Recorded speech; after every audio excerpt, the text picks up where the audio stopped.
कितनी तकलीफें गौसे आजम ने बर्दाश्त की, कितनी कुल्फतें गौसे आजम ने उठाई हैं। आप ये तो देखते हो गौसे आजम ने मुर्दे को जिंदा कर दिया, आप ये तो देखते हो कि गौसे आजम मुर्ग तनावुल करते थे, आप ये तो देखते हो, लेकिन दौरान तालिबे इल्मी का मामला आप नहीं देखते मेरे गौस का।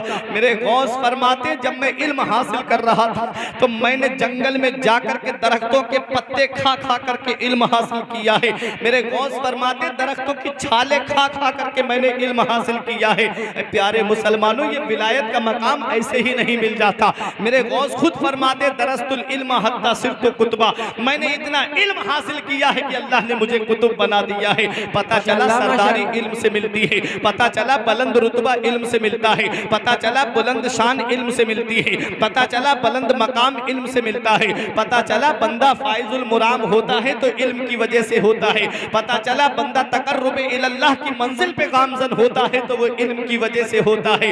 इसलिए प्यारे मुसलमानों, अपने बच्चों को दीनी तालीम दो। रात गौसे आजम इतने बड़े अल्लाह के वली फिर भी मदरसे में तालीम हासिल करने गए, फिर भी मदरसे में इल्म हासिल करने गए। इसलिए अगर कामयाबी चाहते हो तो इल्म हासिल करो, अगर तुम दुनिया दोनों जहान में कामरान होना चाहते हो तो इल्म हासिल करो। आज इंसान ने विलायत को इल्म से नहीं बल्कि जिहालत से जोड़ दिया है। जो जितनी ज्यादा अंगूठी पहन ले वो बहुत बड़ा पीर है, जो जितनी ज्यादा मालाएं गले में लटका ले बहुत बड़ा पीर है।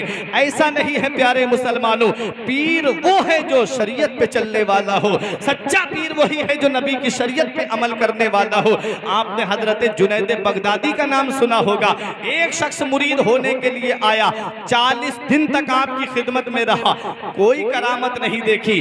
फिर जाने लगा, 40 दिन के बाद आपने बुलाया, क्या बात, कैसे आए और कैसे चल दिए? उसने कहा हुजूर इस मुरीद होने आया था, कोई करामत नहीं देखी मैंने आपकी, इसलिए मैं आपका मुरीद नहीं हो रहा हूँ। आपने फरमाया हवा पे उड़ के दिखाऊं, क्या करामत समझेगा? उसने कहा मैं तो करामत समझूंगा। आपने फरमाया ये जितने परिंदे उड़ रहे हैं ये तो तेरे नजदीक बहुत बड़े अल्लाह के वली होंगे। खामोश हो गया। फरमाया पानी पे चल के दिखाऊं, क्या करामत समझेगा? उसने कहा पानी पे चल के दिखाएंगे, मैं तो करामत समझूंगा। फरमाया ये मछलियां और मेंढक जो पानी में तैर रहे हैं तेरे नजदीक बहुत बड़े वली होंगे। खामोश हो गया। उसके बाद एक जुमला अल्लाह के वली ने इरशाद फरमाया, फरमाया 40 दिन तुझे हमारी खिदमत में रहते हुए हो गए, ये बता क्या हमारी कोई नमाज कज़ा होते हुए देखी? बोला नहीं। फरमाया क्या कोई काम खिलाफ सुन्नत करते हुए देखा? बोला नहीं। फरमाया क्या कभी हमने अपनी जुबान से कोई ऐसी बात कही जो शरीयत के खिलाफ हो? बोला नहीं। फरमाया अल्लाह के वली ने, अरे सबसे बड़ी करामत तो यही है कि हम नबी की शरीयत पे चलते हैं। वाह वाह वाह वाह वाह वाह, जिंदाबाद जिंदाबाद। इंसान विलायत से जोड़ता है। प्यारे मुसलमानों, करामत जो है वो वली का एक पहलू बयान करती है, माशाअल्लाह। इल्म जो है वो वली की सीरत को बयान। वाह वाह वाह, जिंदाबाद जिंदाबाद। इल्म देखो, गौसे पाक ने इल्म हासिल किया। फरमाते दरस्तुल इल्म हत्ता सिरतु कुतबा, मैंने इतना इल्म हासिल किया कि अल्लाह ने मुझे कुतुब बना दिया, कुतुब बना दिया। और कुतुब कुतुबुल अक्ताब, वो गौसे पाक रजी अल्लाह ताला अन्हो आप 488 हिजरी में बगदाद पहुंचे। तारीख सुनते हुए चले, 488 हिजरी में बगदाद पहुंचे। 40 साल तक आपने वाज कहा, तकरीर की, और गौसे पाक रजी अल्लाह ताला अन्हो के उन्हीं 40 साल के अंतराल में 32 साल या 33 साल गौसे पाक रजी अल्लाह ताला अन्हु ने मदरसे में बैठ करके बाकायदा दर्स दिया। अल्लाह अल्लाह, अरे मोहब्बत से बोलो। अल्लाह। गौसे आजम की हिस्ट्री सुनो, 32 साल बैठ के मदरसे में पढ़ाया है, और एक एक दिन में 13 फन गौसे आजम दरसगाह में बैठ करके पढ़ाते थे। सुभान अल्लाह। पहले फन्ने तफसीर, फिर उसके बाद फन्ने हदीस, फिर उसके बाद में फिका, फिर उसके बाद में अकायद, फिर उसके बाद में बलागत और फसाहत का नंबर आता था। 13 इल्म गौसे पाक रजी अल्लाह ताला अन्हु एक दिन में बैठ करके पढ़ाते थे, और हफ्ते में 3 मरतबा तकरीर किया करते थे। जुमे के दिन, इतवार के दिन, मंगल के दिन। जुमे के दिन जुमे की नमाज से पहले, इतवार के दिन जोहर की नमाज के बाद, और मंगल के दिन इशा की नमाज के बाद। पहले 10, 20, 40 लोगों का मजमा होता था। फिर एक वक्त वो आया कि 70 हज़ार का मजमा होता था।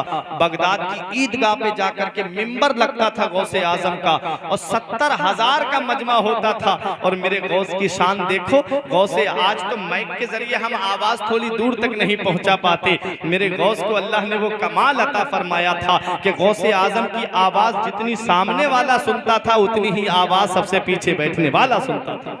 वाह वाह वाह ये वाह। गौसे आजम की शान थी, ये गौसे आजम का मकाम था। एक बात बता दूं, बात आ गई तो, गौसे आजम के एक बड़े चहीते मुरीद थे।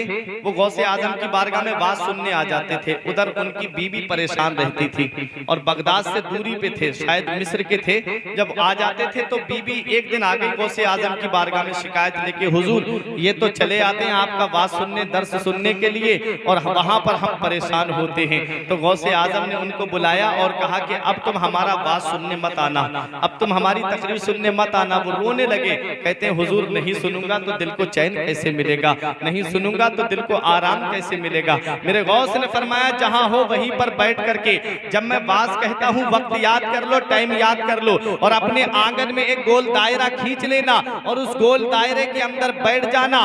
कहते हैं मेरे गौसे आजम, मैं यहाँ बात कहूंगा, तुम वहां पर मेरी तकरीर को सुनोगे। आज देख लो इंटरनेट के जरिए आज लोग इस बात को कहेंगे कि हम कैसे मान ले कि गौसे आजम का बात बगदाद में हो और लोग मिस्र में सुनते हो। तो आज लाइव जो प्रोग्राम चलता है, कहाँ लाइव चल रहा है और पूरी दुनिया में देखा जा रहा है, पूरी दुनिया के अंदर वो प्रोग्राम सुना जा रहा है। अरे जब इंसान के बनाए हुए इस मशीन का ये कमाल है तो बगदाद के गौसे आजम का कमाल क्या है? क्या कहते हैं, वाह वाह वाह। समझाने के लिए बहुत से तरीके आज ऐसे राइज हो गए हैं। हजरात तो सुने, जब जैसे ही गौसे आजम के वाज का वक्त करीब आता, वो आंगन में बैठ जाते और बैठ करके कहते वाह सुभान अल्लाह अल्हम्दुलिल्लाह। घर वाले कहते ये पागल हो गया है, कोई कहते ये दीवाना हो गया है, इसको क्या हो गया कि ये आंगन में बैठ के हाथ चला रहा है। तो वो जब कहते कि क्या बात है, तो कहते आ जाओ गोल दायरे के अंदर। जब गोल दायरे के अंदर आते तो वो भी गौसे आजम बगदाद में बात करते थे और वो उसको मिस्र में सुना करते थे। माशाअल्लाह, गौसे आजम की शान थी। हजरात तो ये गौसे पाक रजी अल्लाह ताला अन्हु हैं।